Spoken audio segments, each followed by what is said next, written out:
Tuungane sote na tushereke pamoja ushindi kwa ukombozi wetu. Tujitoe wenyewe, tusimame pamoja kulinda uhuru na umoja wetu. Enyi Bwana na binti wa Afrika, mwili wa jua, mwili wa anga, tuifanye Afrika mti wa uzima. Tuungane sote tuimbe pamoja, kuenzi shikamano hatima yetu. Tujitoe wenyewe kupambana pamoja, uhuru na umoja vitawale. Enyi Bwana na binti wa Afrika, mwili wa jua, mwili wa anga, tuifanye Afrika mti wa uzima. Tuungane sote na tujibidishe kutoa kilicho bora kwa Afrika, chimbuko la wanadamu, chemchemi ya utamaduni, tumaini letu wakati wa mafarakano. Enyi Bwana na binti wa Afrika, mwili wa jua, mwili wa anga, tuifanye Afrika mti wa uzima.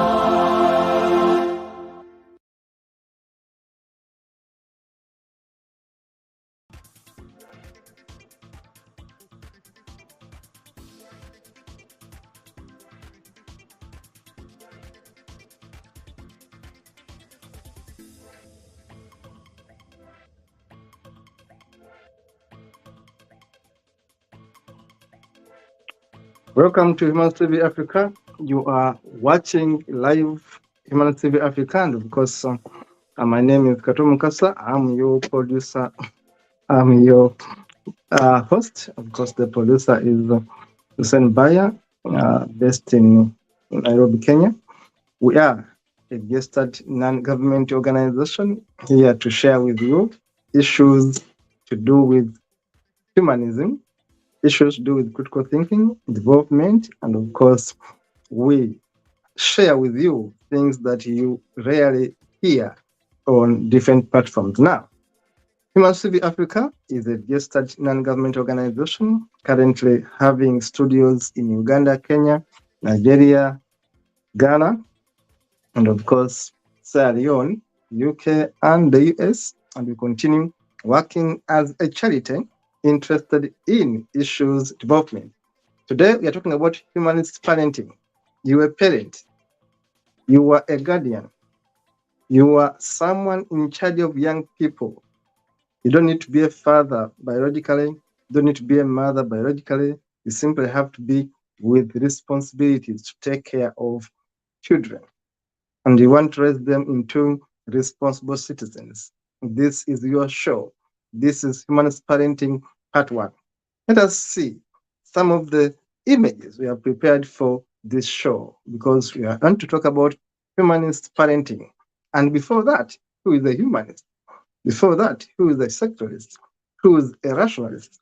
A humanist is that person who puts humanity at the center stage, and children are part of humanity. Humanists don't believe in putting God first or anywhere. In fact, humanists are atheists. Humanists don't believe in dogma, don't believe in God. Humanists are not Christians. Humanists are not Muslims. Humanists don't believe in God. Humanists believe in doing good. Humanists follow the Ubuntu principle. Now, if you are like me, a humanist for so many years, At least for over 30 years, I've been a humanist. But I'm also a parent of big children and small children. How do we raise these children? Is the issue. That's why we are here today to discuss. Is the issue. Baya is going to give us some of the images, and then we shall be able to discuss this part very systematically and very slowly. How do we raise children in a humanist way? Give me a full screen. Thank you so much. Thank you so much. With that screen, that is humanism. That is humanist parenting. How do we raise children with a parental care that is humanistic? How do we raise children in a parental way that is humanistic? This is why we are here. Now, you can see in that image, a man and a woman planning to get children. In the other image, you can see an interracial couple having their children.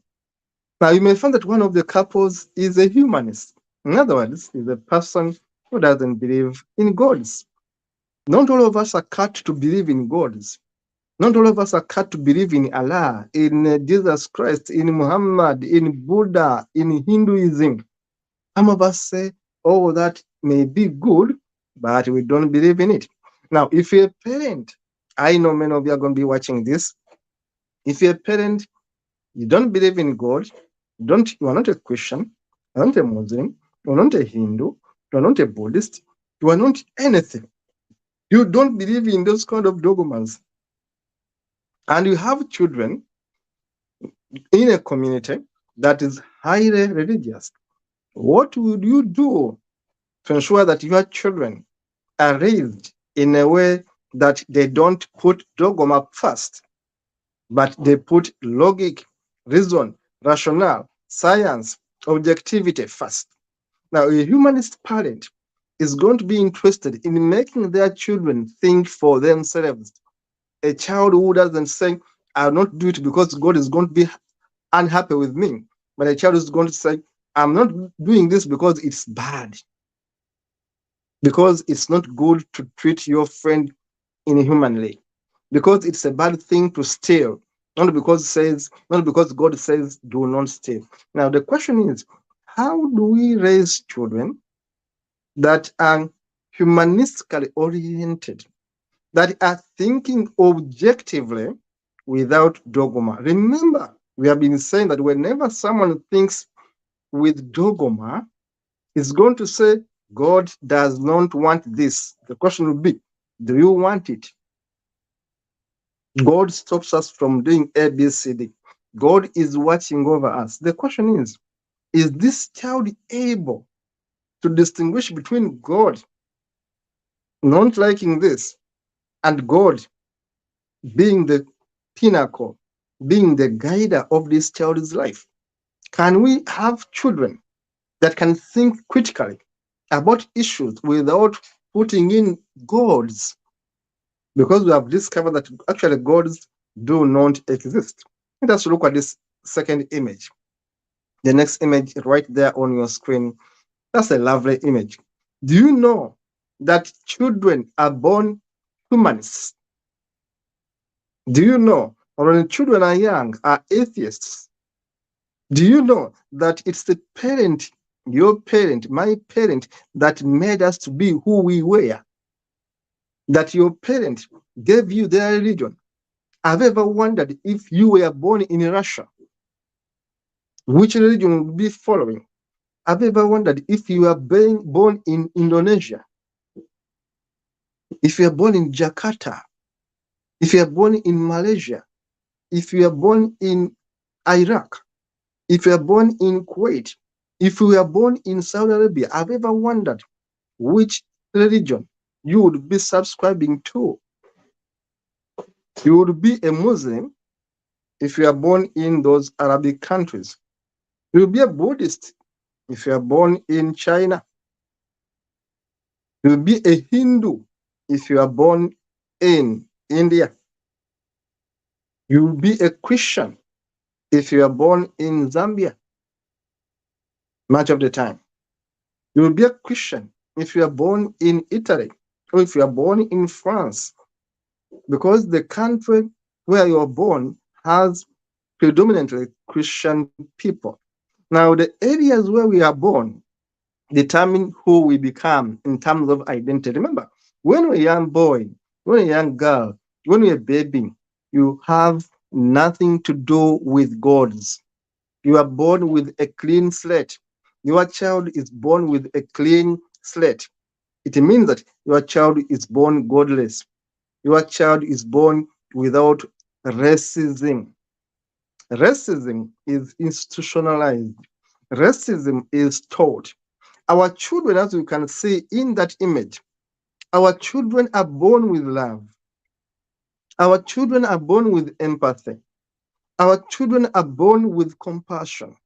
Our children are born with tolerance. It is us, the parents, that teach our children to hate other children because they have a different skin color.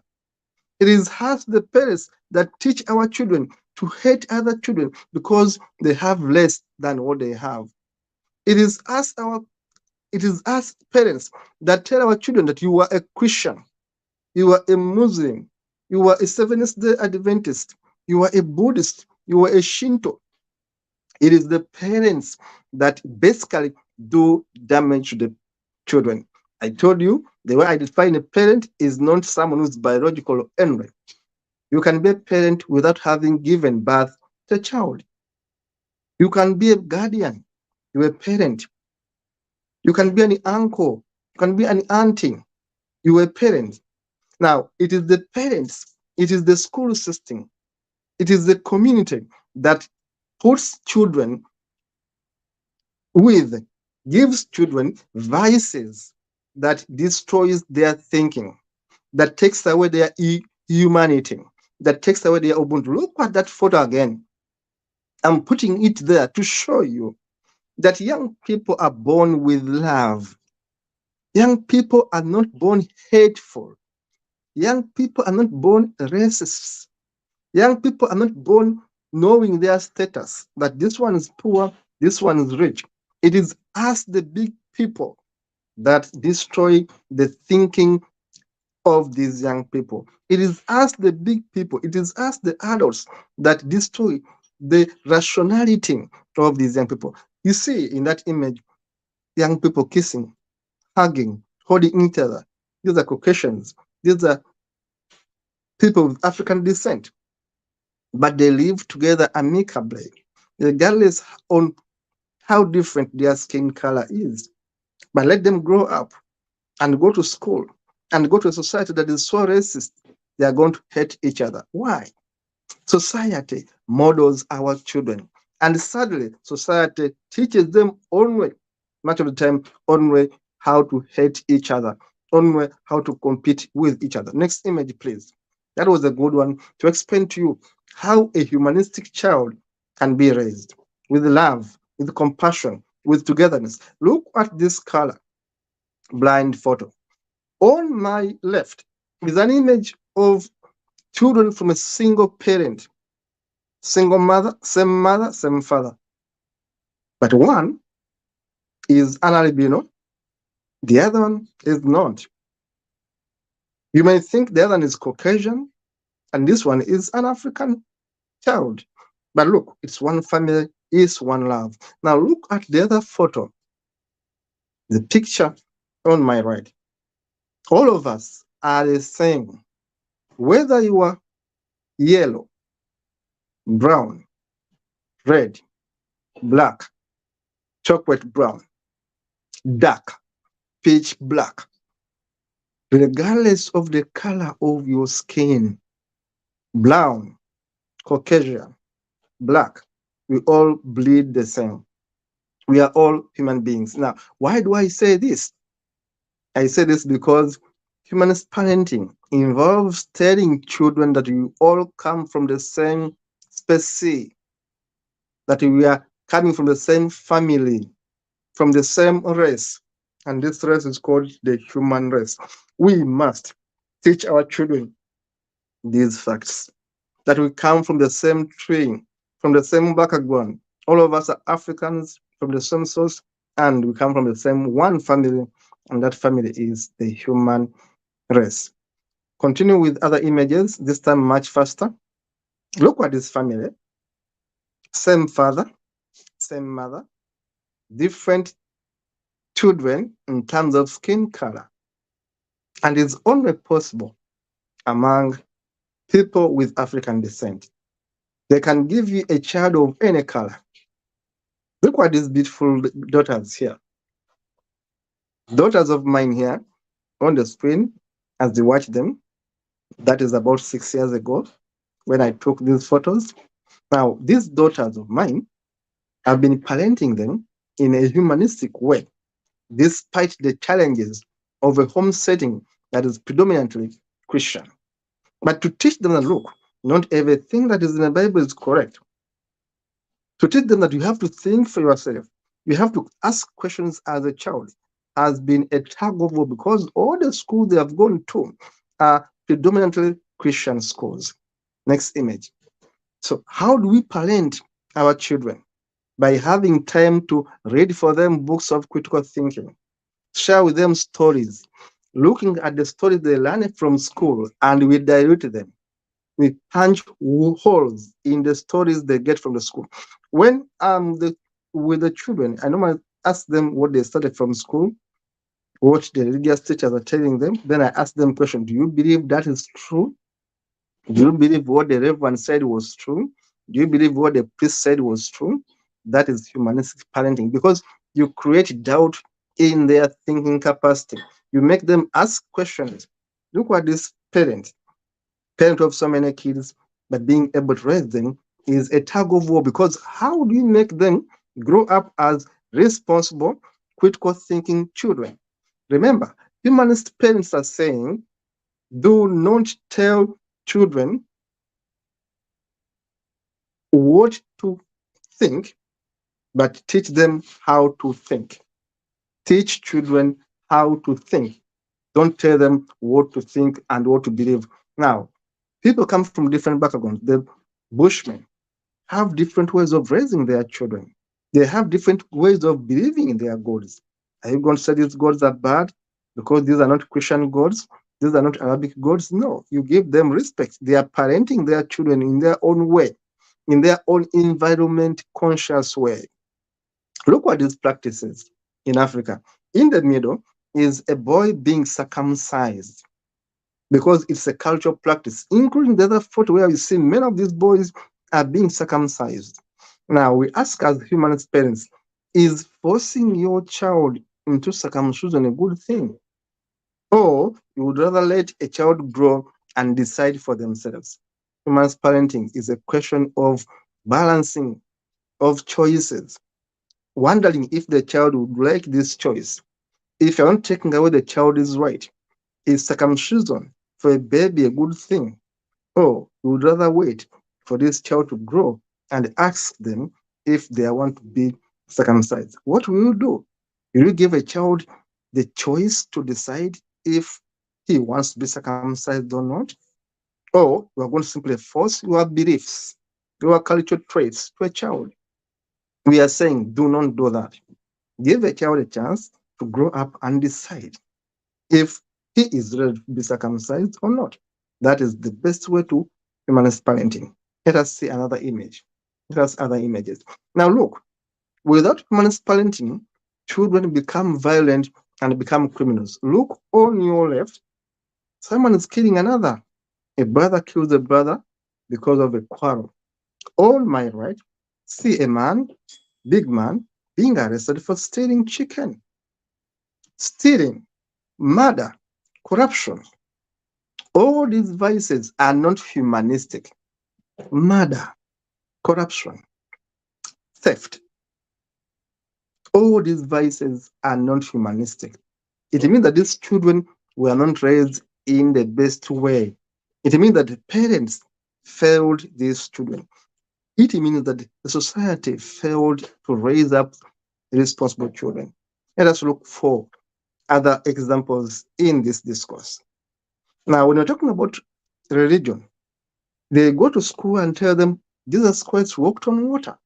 How about you telling them, look what the sun is called the sun, but also we have a sun wherever you are. The sun can walk on water in that image. And all these are creations. Tell them some of the most ambiguous verses in the Bible, like Jacob wrestling with God and Jacob winning God, Jacob defeating God, Jacob winning God. How can God be defeated? Tell your children to start asking questions. If God is so powerful, how come that someone can wrestle with God and defeat them? How can it both be possible for God to be defeated in a wrestling match? It means God is human. It means God is weak. Therefore, what is so important in believing in a God who can be defeated in a wrestling competition? Ask this to your children. Know the difference between Santa, Satan, and Santana. Simple calculation, simple illustration. Tell your children to know the difference between Santa, Satan, and Santana. Once they ask those questions, you are going to open up the floodgates of thinking. They'll be asking you, Dad, Mom, is it true that Satan can also be Santana or Santa? Can Satan exist? Where is Satan? Is it Satan in me or it's me doing bad things? Tell them that these people, show them the different ways of people worshiping. Tell them that in our society, they are Muslims. But look, they are also Judaïsts in Israel. But look, they are also Christians waiting up. But also, they are Hindus. They are Hindus in India. They are Muslims in Saudi Arabia. Tell them that there are different ways of worshiping a God. Therefore, you can choose to neglect all of them. You can choose to think for yourself. Tell the children the differences between the different religions. Let them make a choice, an informed choice. Tell them that there is Santa, there is Satan, and there is Santana. That all these are creations. Start teaching them how to think for themselves. Let us look for information from another images. A child who asks questions is a child that is going to be able to reason independently. Why do religions have different gods by the same Satan? Beautiful question from a beautiful daughter. Right? A beautiful question from a beautiful daughter right there. Help your children to understand the history of religion. The people who brought these religions to Africa, for example, were slave traders. How would a slave trader introduce a good religion to you? How would a person who brought Jesus Christ, the person who enslaved you, who enslaved your ancestors, introduce a good religion to you? Tell them that the Bible has so many verses that supports the mistreatment of people, that the Bible has so many verses that support slavery, that support defilement, that support rape, that support torture, that support murder. Tell them that the Bible is a book of violence. Tell them that the Quran is a book of violence. Therefore, it's not worth following these books. Let them think about creation versus science. Tell them about Darwinism and the theory of evolution. Tell them about the Big Bang theory, that actually people gradually moved as organisms into materials, into people that we are today. That people were not people the way we are today. That they were once atoms, and there was once matter, and there was once energy, and all these condescending, all these gave us organisms, and these organisms gradually turned into different species from the same gene, until when we arrived at where we are with a Homo sapien. Tell them the history, the scientific history of having humanity. Give them examples of successful people, that success is worked for, not for praying. You don't need to pray to be successful. You need to work so hard. You must avoid crying every time, but also go and put into action what you want to get. Tell them to think bigger than crying. Tell them to think bigger than praying. That all people that have been successful wake up every day and they train. That you can train for 2 months to run for 9 seconds. You can train for 4 years to run a race of 9 seconds and win. That everything good in life We must work for it. We don't need to pray for anything. Tell them that grades don't measure intelligence, that success in class doesn't mean that you are the most intelligent, that age does not define maturity, that not everyone who is a priest, because they have gray hair, because they are old, that they are wise enough, that they're mature enough to decide for them. Tell them that as young people, they have the ability to make wise decisions. Let them not look at bad people as examples to guide them.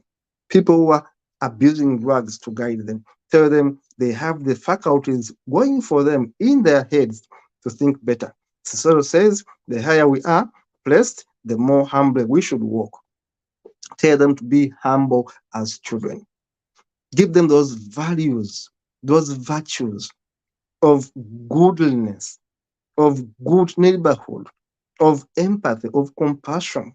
Let us look at the last images of the show. Now, that is humanist parenting. That is it for you. This is part one. I'll be sharing with you different episodes in which I'll be sharing you stories from different parents, secular parents all over the world, and how they are nurturing their children. How do you raise up a child who won't be able to murder another because of a difference in religion? How do you raise up a child who says, if someone is homosexual, he's free to live? If someone is Caucasian and I'm black, they are free to live. If I'm a Caucasian and they are Asians and they are black people, they are free to live. We can all live in harmony. Tell them that if I'm financially well off, I can assist another person who is not well financially well off. Tell them that we can co-share. Tell them that we must take care of our environment, that environmental degradation is a danger for all of us, that we have a duty as human beings to protect the ozone layer. The environment is our responsibility. Tell them that animals also have rights. We must treat animals with dignity. Tell them that human life is so much valuable that we must not take away a life. Tell them that honesty, integrity, compassion, love is the best thing for a human being to have. Tell them that greed and lust destroy life.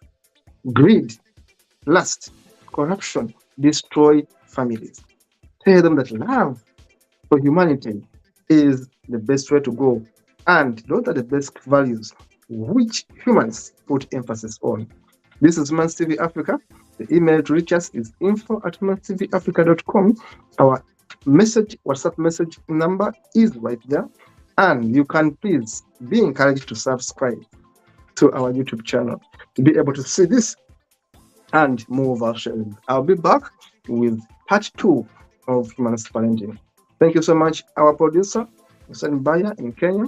Thank you so much, our viewers, and keep it Humanist TV Africa. See you in the next one.